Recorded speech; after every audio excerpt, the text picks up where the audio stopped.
नमस्ते बच्चों, मेरा नाम जेसी है। मैं आपकी हिंदी अध्यापिका हूँ। आज हम पाठ 3 नौकरी की शर्त पढ़ेंगे।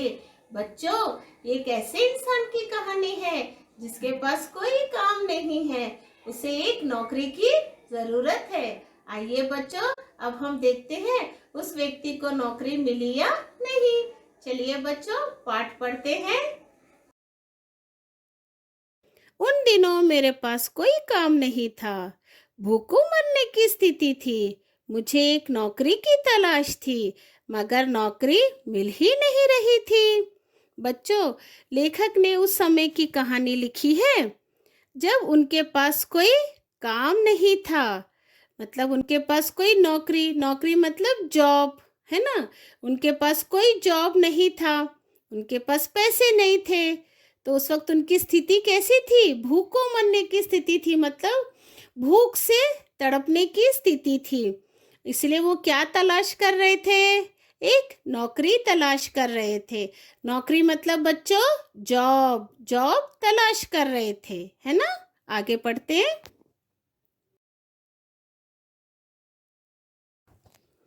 मैं जोर शोर से स्वयं भी नौकरी की तलाश कर रहा था और अपने दोस्तों से भी कह रखा था कि अगर उनकी नज़र में मेरे योग्य कोई नौकरी हो तो बताएं। बच्चों, इसमें लेखक क्या बोल रहे हैं कि वो भी खुद जोर शोर से नौकरी की तलाश कर रहे थे और उन्होंने अपने दोस्तों को भी बोल के रखा था कि अगर उनके लायक कोई नौकरी या कोई जॉब हो तो उनको बताए। क्योंकि देखो बच्चों, जब हम जॉब ढूंढते हैं तो उसमें हम नौकरी कैसे करते हैं? हमारे क्वालिफिकेशन के हिसाब से हमें नौकरी मिलती है ना।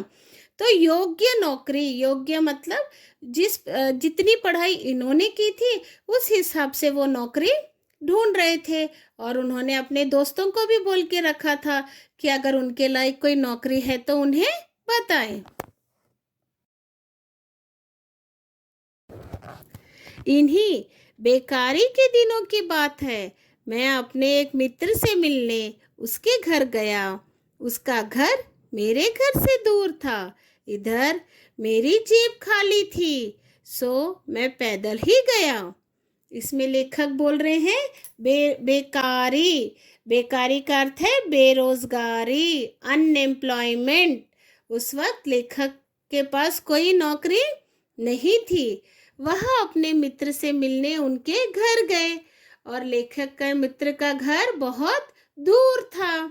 उनकी जेब खाली थी, मतलब उनके पास बिल्कुल भी पैसे नहीं थे।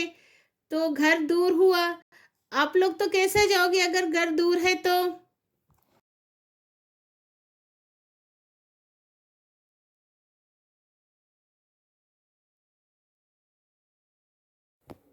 वहां तक पहुंचते पहुंचते थक गया, इसलिए उसके घर में घुसते ही सीढ़ियों पर सुस्ताने के लिए बैठ गया।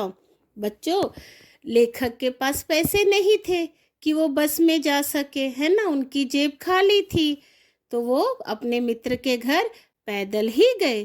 पैदल चलते चलते इतना थक गए थे कि जैसे ही मित्र का घर आया, सामने सीढ़ियां थी और सीढ़ियों पर बैठ गए। सुस्ताना, सुस्ताना मतलब आराम करना, रेस्ट लेना। वो इतने थक चुके थे चलते चलते कि सीढ़ियों पर बैठकर आराम करने लगे। तभी वहां एक भिखारी आ पहुंचा। उसने समझा मैं उसी मकान में रहता हूँ। भिखारी बोला, बाबूजी, एक कटोरा आटा दे दो। मैंने उसे झिड़कते हुए कहा, घर में आटा नहीं है। भिखारी बोला, तो कोई फटा पुराना कपड़ा ही दे दो। मैंने फिर उसे झिड़का, कोई कपड़ा नहीं है।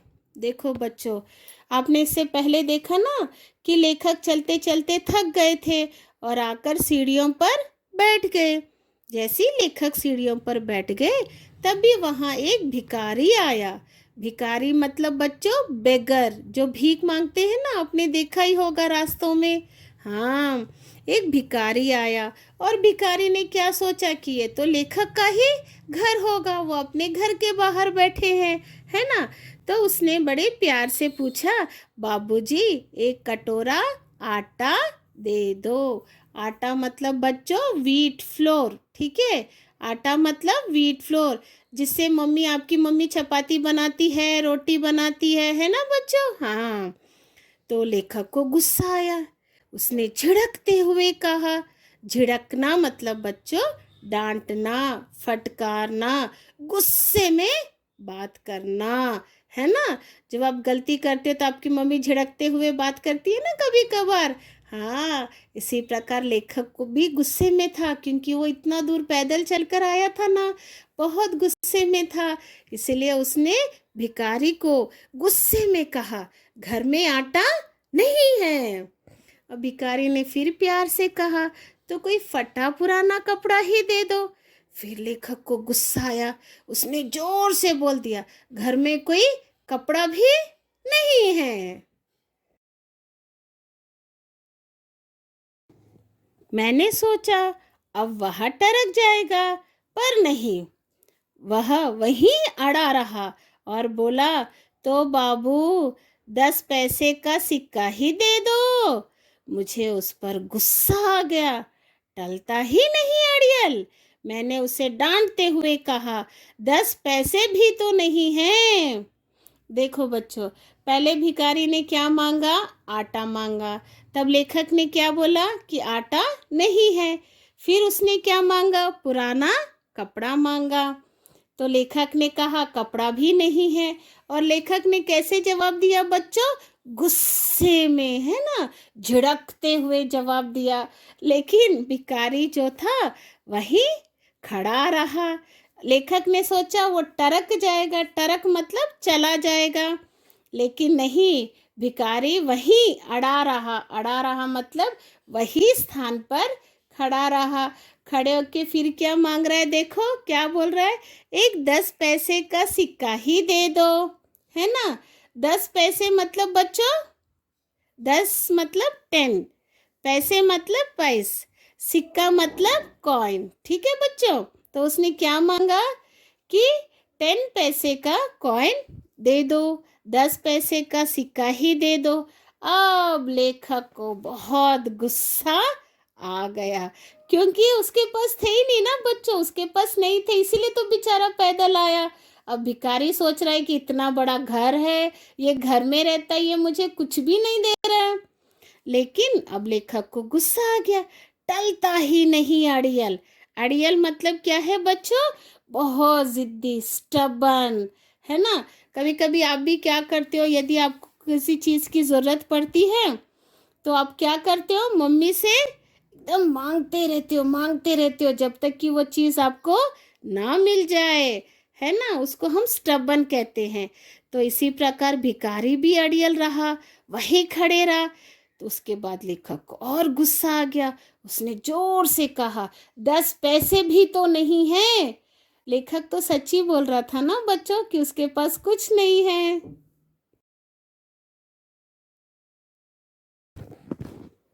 मैंने अपनी तरफ से सच ही कहा था, पर वह तब भी वहां से नहीं गया। मैंने उसे घूर कर देखा। आंखें मिलते ही वह बोला, बाबू, जब घर में आटा नहीं है, कपड़े लत्ते नहीं हैं, आपकी जेब में 10 पैसे तक नहीं है, फिर यहाँ बैठे बैठे क्यों समय बर्बाद कर रहे हो? आओ मेरे साथ, शाम तक 10-20 रुपए कमा ही लोगे। तो देखो बच्चों, जब लेखक ने कहा कि उसके पास कुछ नहीं है, तो वही शांत खड़ा था। फिर जैसे ही उसने देखा, घूर कर देखा, किसको देखा घूर कर? भिखारी को। किसने देखा? लेखक ने, क्योंकि भिखारी वहां से नहीं जा रहा था। तो जैसे ही लेखक की आंखें भिखारी से मिली, तो भिखारी ने उससे क्या कहा है बच्चों? बेगर ने उसको क्या कहा?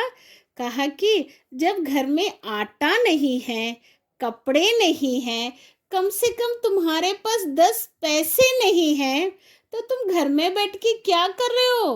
तुम भी मेरे साथ चलो, भीख मांगो। यहाँ बैठने से तुम्हारा टाइम क्या हो रहा है? वेस्ट हो रहा है। तुम मेरे साथ चलो और मेरे साथ भीख मांगो। तो शाम तक कितने पैसे आ जाएंगे?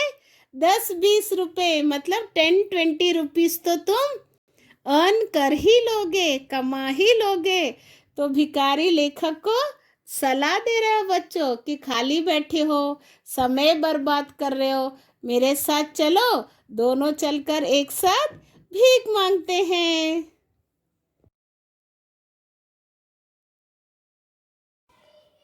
बच्चों, अब इस पेज में आए नवीन शब्दों को पढ़ते हैं। देखिए, पहला शब्द है स्थिति, दूसरा शब्द है बेकारी, तीसरा शब्द है झिड़कते, चौथा शब्द है सुस्ताने। बच्चों, अभी दूसरा देखिए शब्दार्थ। आइए बच्चों, अब हम शब्दार्थ पढ़ते हैं। पहला शब्द है योग्य, जिसका अर्थ है लायक। दूसरा शब्द है सुस्ताने, जिसका अर्थ है आराम करने। तीसरा शब्द है झिड़का, जिसका अर्थ है डांटा। चौथा शब्द है बच्चों टरकना, जिसका अर्थ है चले जाना। बच्चों, आपको अभी वर्कशीट दिया जाएगा, आप सोच समझ के वर्कशीट कीजिए। आगे का पाठ हम अगले क्लास में पढ़ेंगे। धन्यवाद बच्चों, नमस्ते।